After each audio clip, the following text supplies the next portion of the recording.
Good morning, my brothers and sisters. Welcome to episode 34 of Be With Me.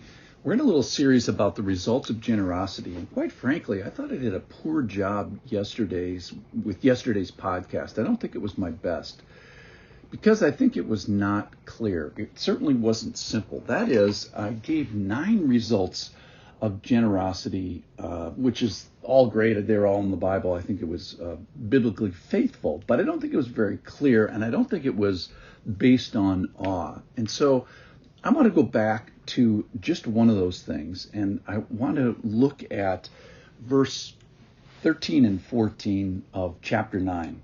It says, by their approval of this service, that is, the Corinthians are giving a gift to Jerusalem.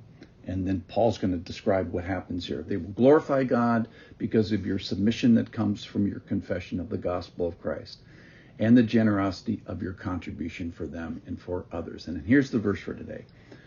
While they long for you and pray for you because of the surpassing grace of God upon you.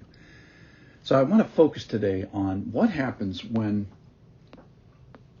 we are generous, and specifically I want to get to this idea of other people. The result of being generous with a group of people is that group of people prays for you. And I want to value how important prayer is. I kind of stole Jim Elliot's line, what if giving what you cannot keep gains what you cannot earn? So just for purposes of this podcast today, I'm going to say that the most valuable thing in the world is prayer. Maybe it's not the most valuable thing, but it's of high value for sure. And it connects the needs and aches and despair of this world to another world that asks God to come and help us.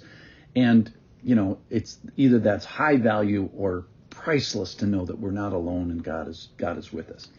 So the insights of today is, and specifically, is that the result of prayer, the results of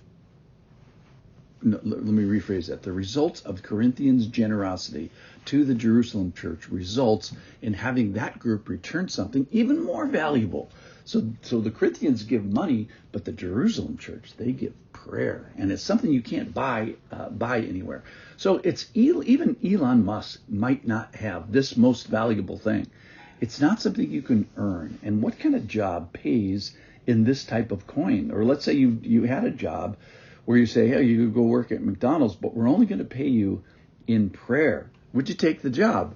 So prayer is something that must be freely giving. It's not something you can exact from someone, and you can't buy it, which is why even the richest guys in the world and the gals in the world may not have this. So in the context of generosity, the Corinthians' generosity to the Jerusalem church resulted in prayers for the Corinthians by the Jerusalem church.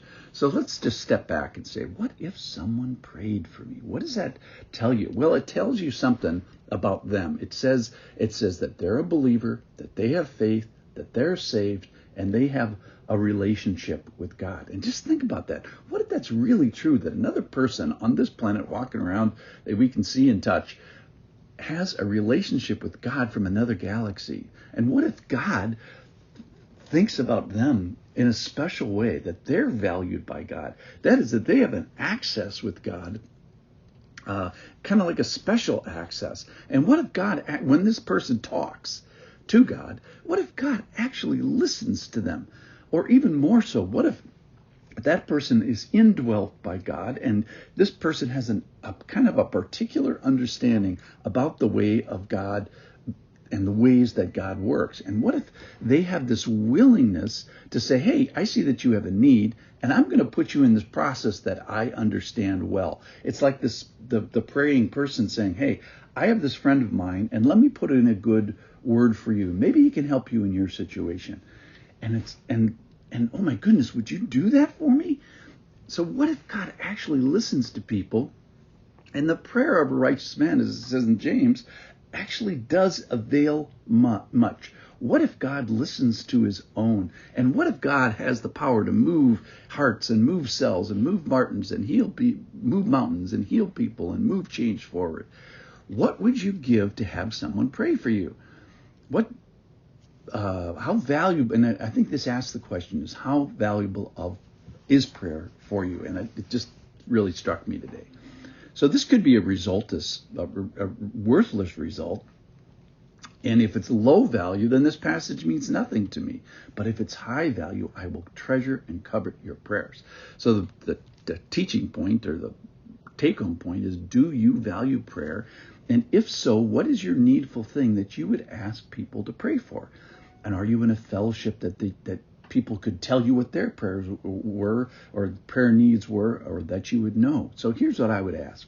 Please pray for me. Pray for this podcast. It is a treasure that I could never purchase. I could never buy it from you. And it might result in the unleashing of a power that is beyond me, beyond my church, beyond my state, beyond my country, beyond my planet. And it may result in this intergalactic power that's been waiting for your prayers. So I'm telling you, I value prayer, and I value your prayers, and sometimes I pray for you. In general, my listeners, and I know many specific listeners by name, and I pray for you.